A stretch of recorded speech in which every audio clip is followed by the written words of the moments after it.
Here's the thing about the World Cup. 48 teams are about to enter, and only one walks out a champion. That's a brutal math problem. And the way FIFA solves it is actually kind of genius, kind of confusing, and honestly a little bit chaotic. By the end of this video, you'll understand exactly how a team goes from just happy to be here to lifting the trophy, and why one tiny tiebreaker rule has ended World Cup dreams in the cruelest way possible. Let's get into it. The group stage, first things first. You can't just throw 48 teams into a single bracket. That would be chaos. So FIFA splits everyone into groups. Think of it like the first day of school, except instead of getting assigned a random table at lunch, you get assigned a random group of opponents who all want to destroy you. Each group plays a mini round robin. Everyone plays everyone else once. In theory, this is simple.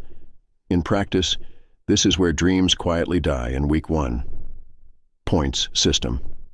Here's how teams climb the group. Win a game, you get 3 points. Draw, you get 1 point each. Lose, you get nothing. Sounds simple? It isn't. Because 3 points for a win means teams play aggressively. Nobody wants to sit back and settle for a tie when a win is worth triple. This single rule basically shapes how every team approaches the entire tournament. Advancing from the group. After 3 group games, the top teams move on. The exact number depends on the group format, but the idea is the same. Finish high enough, you survive. Finish too low, you're going home. And here's where it gets interesting. Sometimes it's not even about your own results. You could win your final game and still get eliminated because of what happens in a completely different match happening at the same time. Yeah, let that sink in. Tiebreakers. So, what happens when 2 teams end up with the exact same points? This is where things get spicy. FIFA looks at goal difference first. That's goals scored minus goals allowed, then total goals scored. Then, if it's still tied, head-to-head results between those teams. You know, the type of fan who suddenly becomes a math expert during this part of the tournament? That's everyone, every single fan. This is the rule that has broken hearts in the most mathematical way possible. The knockout bracket. Once the groups are done, survivors move into the knockout stage. This is where the bracket becomes a real traditional bracket. Win or go home. No more group safety net. No more, well, at least we have another game. One bad night and your tournament is over. This is genuinely the most stressful part to watch, because every single mistake suddenly matters 10 times more. Extra time and penalties. Here's a fun twist. In the group stage, games can end in a tie.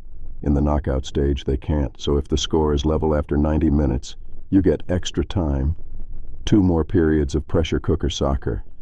And if it's still tied after that, penalty kicks. This is where legends are made and goalkeepers either become heroes or villains overnight. There's no in-between. Seeding and bracket placement. One thing people don't realize is that your group stage performance can literally shape your knockout path. Finish first in your group, and you might avoid a brutal opponent for at least 1 extra round. Finish second, and suddenly, you're staring down a team that's clearly better than your group suggested. In theory, the bracket is random. In practice, where you land can completely change your odds of going far. The final stretch. After all of that, the bracket keeps cutting teams in half. Round of 32, round of 16, quarterfinals, semifinals, and finally the final.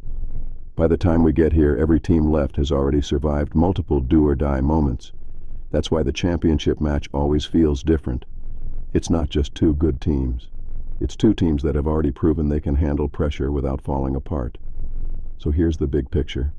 The World Cup bracket isn't just one big knockout tournament. It's a 2-part system. Survive the groups, then survive single elimination soccer where 1 mistake can end everything. That tiny tiebreaker rule we talked about earlier, it's quietly decided more World Cup fates than people realize. So next time you're watching, ask yourself this. If your favorite team is sitting in second place with 1 game to go, are they actually safe? Or are they one weird scoreline away from heartbreak? If this helped the World Cup finally make sense, hit subscribe, because we're breaking down a lot more of these. Wait, how does that actually work? Sports moments.